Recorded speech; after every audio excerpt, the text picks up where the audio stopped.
আমার জীবনের সবথেকে বেস্ট মোমেন্ট হলো এটা, জানো তো, দুজনকে একসঙ্গে দেখা। এখন করে এমন হয়েছে দুজনকে একসঙ্গে রাখলে দুজনে মারামারি করে, তাই বেশিরভাগ সময়টা আলাদাই রাখি। আর একে দেখো কত কুড়েমি, আব্বুর স্কুলে চলে গেল, এ এখনও ঘুম থেকে ওঠেনি।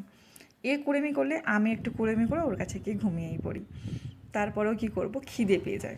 ব্রেকফাস্টটা আমি আব্বুর সঙ্গে সকালেই করে নিয়েছি, কিন্তু ওই যে চাটা খাওয়া বাকি রয়ে গেছে, ওটা আমি একটু লেটেই খাই। সে যাই হোক, অনেক দিন ধরে ভাবছিলাম জানো তো, যে সোফার পিছনটা একটু ক্লিন করব। কাজের মেয়েরা ওপরে ওপরে ক্লিন করে, পেছন টেছনগুলো তো করে না।